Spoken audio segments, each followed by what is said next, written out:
നമസ്കാരം.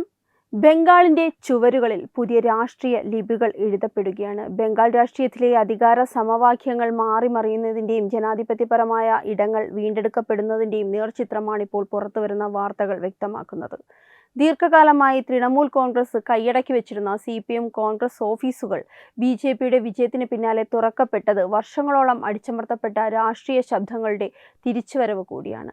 ഒരു ദശകത്തിലേറെയായി തുടരുന്ന തൃണമൂൽ കോൺഗ്രസിന്റെ ആധിപത്യത്തിന് വിള്ളൽ വീണപ്പോൾ അതിന്റെ ഏറ്റവും വലിയ പ്രതിഫലനം കണ്ടത് അവിടെ പൂട്ടിക്കിടന്ന പാർട്ടി ഓഫീസുകളിലാണ്. BJP നേടിയ വമ്പിച്ച വിജയത്തിന് പിന്നാലെ CPMഉം കോൺഗ്രസും തങ്ങളുടെ നഷ്ടപ്പെട്ട ഓഫീസുകൾ തിരിച്ചുപിടിക്കുന്നത് ബംഗാൾ രാഷ്ട്രീയത്തിലെ അത്യപൂർവമായ ഒരു കാഴ്ചയായി മാറുകയാണ്. ബംഗാളിൽ 2009ലും 2011ലുമായി തുടങ്ങിയ രാഷ്ട്രീയ മാറ്റങ്ങൾ പലപ്പോഴും അക്രമാസക്തമായിരുന്നു. അധികാരം മാറിയപ്പോൾ പ്രതിപക്ഷ പാർട്ടികളുടെ പ്രവർത്തന സ്വാതന്ത്ര്യം പൂർണ്ണമായും ഹനിക്കപ്പെടുന്ന കാഴ്ചയാണ് കണ്ടത്. പുരന്ദർപൂരിലെ CPM ഏരിയ കമ്മിറ്റി ഓഫീസ് 2011 മുതൽ തൃണമൂലിന്റെ നിയന്ത്രണത്തിലായിരുന്നു. കേശപ്പൂരിലെയും കേജൂരിലെയും ഓഫീസുകൾ അതിനു മുൻപേ, അതായത് 2009 തന്നെ കയ്യേറപ്പെട്ടിരുന്നു. ജനാധിപത്യ സംവിധാനത്തിൽ ഭരണപക്ഷത്തോളം തന്നെ പ്രാധാന്യമുള്ളതാണ് പ്രതിപക്ഷവും. എന്നാൽ പ്രതിപക്ഷത്തിന്റെ ഓഫീസുകൾ പൂട്ടുകയോ കയ്യേറുകയോ ചെയ്യുന്നതിലൂടെ തൃണമൂൽ ലക്ഷ്യമിട്ടത് ഒരു പ്രതിപക്ഷമില്ലാത്ത ബംഗാളായിരുന്നു. കഴിഞ്ഞ 7-8 വർഷമായി ഈ ഓഫീസുകൾക്ക് മുന്നിലൂടെ തലകുനിച്ച് നടക്കേണ്ടി വന്ന പ്രവർത്തകർക്ക് ഇന്നത്തെ മാറ്റം വലിയൊരു ആശ്വാസമാണ്. നാദിയ ജില്ലയിലെ കരിമ്പൂരിൽ കണ്ട ദൃശ്യങ്ങൾ ബംഗാൾ രാഷ്ട്രീയത്തിലെ നിലവിലെ മാനസികാവസ്ഥയുടെ പ്രതിഫലനമാണ്. പൂട്ടിക്കിടക്കുന്ന കോൺഗ്രസ് ഓഫീസിന്റെ തുരുമ്പിച്ച പൂട്ടുകൾ കരിങ്കല്ലുകൊണ്ട് അടിച്ചു തകർക്കുന്ന പ്രവർത്തകരുടെ ചിത്രം വർഷങ്ങളായി തങ്ങളെ ശ്വാസം മുട്ടിച്ച രാഷ്ട്രീയ ഏകാധിപത്യത്തോടുള്ള പ്രതിഷേധം കൂടിയാണ്. സോഷ്യൽ മീഡിയയിൽ വൈറലായ ഈ ദൃശ്യങ്ങൾ സൂചിപ്പിക്കുന്നത് ഭയം വഴിമാറുകയും ജനങ്ങൾ തങ്ങളുടെ രാഷ്ട്രീയ അവകാശത്തിനായി തെരുവിലിറങ്ങുകയും ചെയ്യുന്നു എന്നതാണ്. ഇവിടെ ശ്രദ്ധേയമായ ഒരു വസ്തുത ഓഫീസുകൾ തിരിച്ചു പിടിച്ചതിൽ BJPയുടെ വിജയത്തിനുള്ള സ്വാധീനമാണ്. BJP വലിയ മുന്നേറ്റം നടത്തിയതോടെ തൃണമൂൽ കേഡറുകൾ പലയിടങ്ങളിലും പ്രതിരോധത്തിലായി. ഇത് സൃഷ്ടിച്ച രാഷ്ട്രീയ ശൂന്യതയാണ് CPMനും കോൺഗ്രസിനും തങ്ങളുടെ പഴയ തട്ടകത്തിലേക്ക് മടങ്ങാൻ അവസരമൊരുക്കിയത്. BJPയുടെ വിജയം തങ്ങൾക്ക് കരുത്തായെന്ന് പല കോൺഗ്രസ് പ്രവർത്തകരും പരസ്യമായി സമ്മതിക്കുന്നുമുണ്ട്. തൃണമൂലിലെ ഗുണ്ടായിസത്തിന് തടയിടാൻ BJPക്ക് കഴിഞ്ഞു എന്നത് ഇതര പ്രതിപക്ഷ പാർട്ടികൾക്ക് ഇപ്പോൾ ഊർജ്ജം നൽകുന്നുണ്ട്. ബംഗാൾ രാഷ്ട്രീയം എക്കാലവും ആക്രമണങ്ങളാൽ കലുഷിതമായിരുന്നു. ഇടതുപക്ഷ ഭരണകാലത്തും തൃണമൂൽ ഭരണകാലത്തും രാഷ്ട്രീയ കൊലപാതകങ്ങളും ഓഫീസുകളിൽ കയ്യേറ്റം നടത്തുന്നതും പതിവുമായിരുന്നു. എന്നാൽ തൃണമൂൽ അധികാരത്തിൽ വന്നതോടെ ഈ പ്രവണത ഗ്രാമതലം വരെ രൂക്ഷമായി. പോലീസിനെയും ഭരണ സംവിധാനത്തെയും ഉപയോഗിച്ച് പ്രതിപക്ഷത്തെ നിശബ്ദമാക്കുന്ന രീതിയാണ് കണ്ടുവന്നത്. CPMന്റെയും കോൺഗ്രസിന്റെയും ഗ്രാമതലത്തിലുള്ള നേതാക്കൾക്ക് പലർക്കും സ്വന്തം വീടുകളിൽ പോലും താമസിക്കാൻ പറ്റാത്ത അവസ്ഥയുണ്ടായിരുന്നു. ഓഫീസുകൾ തുറക്കുന്നതോടെ താഴെത്തട്ടിൽ നിന്നും പ്രവർത്തകർ ഒത്തുകൂടാനും സംഘടിക്കാനും തുടങ്ങും. ഇത് വരാനിരിക്കുന്ന തെരഞ്ഞെടുപ്പുകളിൽ മത്സരരംഗം കൂടുതൽ കടുപ്പിക്കും. തൃണമൂൽ ഭരണത്തിന് കീഴിൽ പേടിച്ചു കഴിഞ്ഞിരുന്ന സാധാരണക്കാർക്ക് മാറ്റം സാധ്യമാണെന്ന ബോധ്യം ലഭിച്ചിരിക്കുന്നു. BJPയുടെ വളർച്ചയ്ക്കൊപ്പം തന്നെ തങ്ങളുടെ അടിത്തറ തിരിച്ചുപിടിക്കാൻ CPMനും കോൺഗ്രസിനും ലഭിക്കുന്ന ഒരു അവസരം കൂടിയാണിത്. ഇത് ബംഗാളിനെ വീണ്ടും ഒരു ത്രികോണ രാഷ്ട്രീയ പോരാട്ടത്തിലേക്ക് നയിക്കും. ബംഗാളിൽ ഇപ്പോൾ നടക്കുന്ന ഒരു രാഷ്ട്രീയ സംസ്കാരത്തിന്റെ പുനഃസ്ഥാപനം കൂടിയാണ്. BJPയുടെ വിജയം ഒരു നിമിത്തമായിരിക്കാം, പക്ഷേ അത് നൽകിയ വലിയൊരു സന്ദേശം ബംഗാളിനി ഒരാളുടെ മാത്രം കുത്തകയായിരിക്കില്ല എന്നതാണ്. ബംഗാളിൽ ഇന്ന് നാം കാണുന്ന ഈ ഓഫീസ് തുറക്കൽ ഒരു പ്രാദേശിക വാർത്തയായി കണ്ട് തള്ളിക്കളയാനാവില്ല.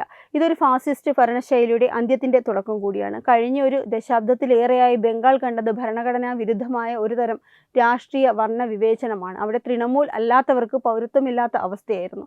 ഒരു ജനാധിപത്യ രാജ്യത്ത് രാഷ്ട്രീയ പാർട്ടിക്കാർക്ക് തങ്ങളുടെ ആശയങ്ങൾ പ്രചരിപ്പിക്കാൻ ഓഫീസുകൾ പോലും ഇല്ലാത്ത അവസ്ഥ ഉണ്ടാവുക എന്നത് ആധുനിക ഇന്ത്യ നേരിട്ട ഏറ്റവും വലിയ വെല്ലുവിളിയായിരുന്നു.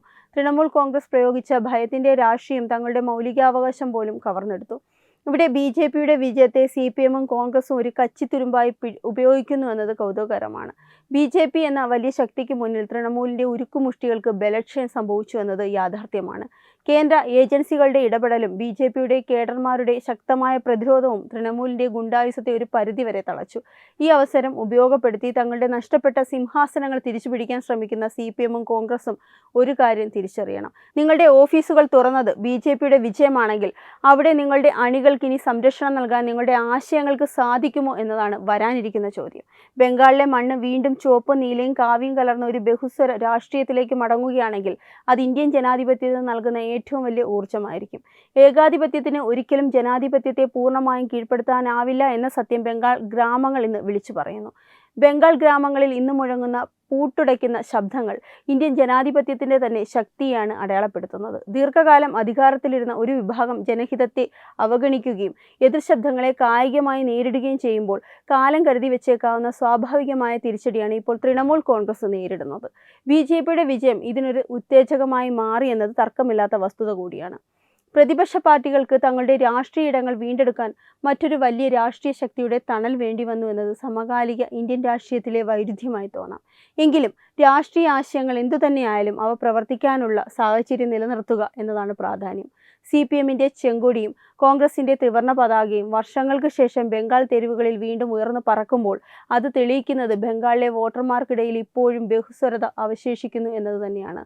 തൃണമൂൽ ഭരണകൂടം വിതച്ച ഭയത്തിന്റെ വിത്തുകൾക്ക് ജനമനസ്സുകളെ പൂർണ്ണമായും കീഴ്പ്പെടുത്താൻ കഴിഞ്ഞില്ല എന്നതിന്റെ തെളിവാണ് കരീംപൂരിലും പുരന്ദർപൂരിലും നാം കണ്ട ആവേശകരമായ ദൃശ്യങ്ങൾ. ഇനി വരാനിരിക്കുന്ന നാളുകൾ ബംഗാളിനെ സംബന്ധിച്ച് അങ്ങേയറ്റം നിർണായകമാണ്. ഓഫീസുകൾ തിരിച്ചുപിടിച്ച പാർട്ടികൾക്ക് തങ്ങളുടെ പഴയ ശക്തി വീണ്ടെടുക്കാൻ കഴിയുമോ, അതോ ഈ മാറ്റം BJP എന്ന വലിയ ശക്തിയിലേക്ക് പ്രതിപക്ഷ വോട്ടുകൾ കേന്ദ്രീകരിക്കുന്നതിൻ്റെ ഭാഗമാണോ? ഇതെല്ലാം കണ്ടറിയേണ്ടതുണ്ട്. എന്നിരുന്നാലും ഒരു ജനാധിപത്യ വിശ്വാസിക്ക് ആശ്വാസം നൽകുന്ന കാര്യം ബംഗാൾ വീണ്ടും ഒരു തുറന്ന രാഷ്ട്രീയ ചർച്ചാവേദിയായി മാറുന്നു എന്നതാണ്. പൂട്ടിക്കിടന്ന ഓരോ ഓഫീസും തുറക്കപ്പെടുമ്പോൾ അവിടെ വരാനിരിക്കുന്നത് വർഷങ്ങളായി നിശബ്ദമാക്കപ്പെട്ട സാധാരണക്കാരുടെ പരാതികളും പ്രതീക്ഷകളുമാണ്. 2011 ഇടതുപക്ഷത്തിന് അന്ത്യം കുറിച്ചു മമതാ ബാനർജി അധികാരത്തിലേറിയപ്പോൾ ബംഗാൾ ജനത പ്രതീക്ഷിച്ചത് പരിവർത്തൻ അഥവാ മാറ്റമായിരുന്നു. എന്നാൽ കാലക്രമേണ ആ മാറ്റം മറ്റൊരു തലത്തിലുള്ള അടിച്ചമർത്തലായി പരിഗണിച്ചു. ഗ്രാമപഞ്ചായത്തുകൾ മുതൽ സംസ്ഥാന നിയമസഭ വരെ തൃണമൂൽ കോൺഗ്രസ് നടത്തിയ ഏകപക്ഷീയമായ മുന്നേറ്റം പലപ്പോഴും കായിക ബലത്തിന്റെ കൂടി ഫലമായിരുന്നു. പ്രതിപക്ഷ പാർട്ടികളുടെ ഓഫീസ് തകർക്കുകയും അവ പൂട്ടിക്കുകയും ചെയ്തതിലൂടെ ഒരു വലിയ വിഭാഗം ജനതയുടെ രാഷ്ട്രീയ അസ്തിത്വത്തെയാണ് തൃണമൂൽ റദ്ദാക്കിയത്. എന്നാൽ ഇപ്പോൾ BJP കൈവരിച്ച രാഷ്ട്രീയ മുന്നേറ്റം തൃണമൂലിന്റെ ആ ഉരുക്കുമുഷ്ടികളെ അയച്ചിരിക്കുകയാണ്. ഈ സാഹചര്യം മുതലെടുത്ത് CPMും കോൺഗ്രസും തങ്ങളുടെ അടഞ്ഞുപോയ ഓഫീസുകൾ വീണ്ടും സജീവമാക്കുമ്പോൾ അത് ബംഗാളിൽ ഒരു പുതിയ ജനാധിപത്യ പരീക്ഷണത്തിന് തുടക്കമിടുകയാണ്. BJP എന്ന വലിയ ശക്തിക്ക് മുന്നിൽ തൃണമൂൽ പ്രതിരോധത്തിലായ ഈ ഒരു സന്ദർഭത്തിൽ തങ്ങളുടെ രാഷ്ട്രീയ സ്പേസ് തിരിച്ചുപിടിക്കാൻ ഇടത് വലത് പാർട്ടികൾക്ക് ലഭിച്ച ഈ അവസരം ബംഗാളിലെ വരാനിരിക്കുന്ന തെരഞ്ഞെടുപ്പുകളെ കൂടുതൽ മത്സരാധിഷ്ഠിതമാക്കും. മറ്റൊരു പ്രധാന വശം ബംഗാളിലെ വോട്ടർമാരുടെ മനഃശാസ്ത്രം കൂടിയാണ്. തൃണമൂലിന്റെ അക്രമ രാഷ്ട്രീയത്തിൽ മനമെടുത്ത ഒരു വലിയ വിഭാഗം വോട്ടർമാർ BJPയിലേക്ക് ചേക്കേറിയത് തങ്ങളുടെ പഴയ പാർട്ടികളോടുള്ള വിരോധം കൊണ്ടായിരുന്നില്ല, തൃണമൂലിനെ നേരിടാൻ ശക്തമായൊരു ബദൽ എന്ന നിലയിലായിരുന്നു. CPMും കോൺഗ്രസും ഓഫീസുകൾ തുറന്ന് പ്രവർത്തനം ആരംഭിക്കുമ്പോൾ അത് ബംഗാളിനെ വീണ്ടും ഒരു ത്രികോണ പോരാട്ടത്തിലേക്ക് നയിക്കും. ഇത് തൃണമൂലിനെ കൂടുതൽ സമ്മർദ്ദത്തിലാക്കും എന്നതിൽ സംശയവുമില്ല. ഈ മാറ്റം ഇന്ത്യയിലെ മറ്റ് സംസ്ഥാനങ്ങൾക്കും വലിയൊരു പാഠമാണ്. രാഷ്ട്രീയ ശത്രുക്കളെ കായികമായി ഇല്ലാതാക്കാൻ ശ്രമിക്കുന്ന ഏതൊരു പ്രസ്ഥാനവും ഒടുവിൽ ജനകീയമായൊരു തിരിച്ചടി നേരിടേണ്ടി വരും. അധികാരത്തിന്റെ ധാർഷ്ട്യത്തിന് മുന്നിൽ മുട്ടുമടക്കാത്ത സാധാരണക്കാരായ പ്രവർത്തകർക്ക് ലഭിച്ച വലിയൊരു അംഗീകാരമാണ് ഈ മാറ്റം. ബംഗാളിന്റെ രാഷ്ട്രീയ പോരാട്ടം ഇനി കായിക ബലം കൊണ്ടല്ല, ആശയങ്ങൾ കൊണ്ട് നേരിടേണ്ട ഒന്നായി മാറും. അക്രമ രാഷ്ട്രീയത്തിന്റെ കറുത്ത ഏടുകൾ മറച്ചുകൊണ്ട് വികസനത്തിൻ്റെയും ജനാധിപത്യത്തിൻ്റെയും കുറിച്ച് സംസാരിക്കുന്ന ഒരു പുതിയ ബംഗാളിനെയാണ് ഇന്ത്യ പ്രതീക്ഷിക്കുന്നത്. ഈ രാഷ്ട്രീയ മാറ്റം മറ്റു സംസ്ഥാനങ്ങൾക്ക് ഒരു മുന്നറിയിപ്പാണ്. ജനങ്ങളെ ഭയപ്പെടുത്തി കീഴ്പ്പെടുത്താൻ ശ്രമിക്കുന്ന ഏതൊരു ഭരണകൂടത്തിനും കാലം കരുതി വയ്ക്കുന്ന ഒരു തിരുത്തൽ ശക്തിയുണ്ട്. ആ തിരുത്തൽ ശക്തി ഇന്ന് ബംഗാളിൽ പൂട്ടടച്ചുകൊണ്ട് പുറത്തു വന്നിരിക്കുകയാണ്. വരും വർഷങ്ങളിൽ ബംഗാളിന്റെ രാഷ്ട്രീയ ഭൂപടത്തിൽ ഈ മാറ്റങ്ങൾ എങ്ങനെയെല്ലാം പ്രതിഫലിപ്പിക്കുമെന്ന് രാജ്യം ഉറ്റുനോക്കുകയാണ്. വെബ് ഡെസ്ക് തത്തുമൈ ന്യൂസ്. വിട്ടുവീഴ്ചയില്ലാത്ത നിലപാടുകളുമായി ദേശീയതയുടെയും സമാജത്തിൻ്റെയും ശാക്തീകരണത്തിനു വേണ്ടി തത്തുമൈയുടെ ജൈത്രയാത്ര തുടരുകയാണ്. യൂട്യൂബിൽ മാത്രം തത്തുമൈക്ക് 10 ലക്ഷം സബ്സ്ക്രൈബേഴ്സിലേക്ക് എത്താൻ ഏതാനും ചുവടുകൾ മാത്രമാണ് ബാക്കി. മറ്റ് സോഷ്യൽ മീഡിയ പ്ലാറ്റ്ഫോമുകളിലും തത്തുമൈയുടെ നിറസാന്നിധ്യം തുടരുകയാണ്. ഈ അവസരത്തിൽ ഞങ്ങൾക്ക് നിങ്ങളോടുള്ള അഭ്യർത്ഥന ഞങ്ങളോടൊപ്പം നിൽക്കുക എന്നുള്ളതാണ്. നിങ്ങൾ ഉപയോഗിക്കുന്ന ഏത് സോഷ്യൽ മീഡിയ പ്ലാറ്റ്ഫോം ആണെങ്കിലും ഞങ്ങളുടെ വരിക്കാരാകുക, ഞങ്ങളെ സബ്സ്ക്രൈബ് ചെയ്യുക, നിങ്ങളുടെ സുഹൃത്തുക്കളിലേക്ക് തത്തുമൈയുടെ ഈ സന്ദേശം പ്രചരിപ്പിക്കുക. ഞങ്ങളോടൊപ്പം നിൽക്കൂ, രാഷ്ട്രത്തോടൊപ്പം നിൽക്കൂ, ദേശീയതയ്ക്കൊപ്പം സഞ്ചരിക്കൂ.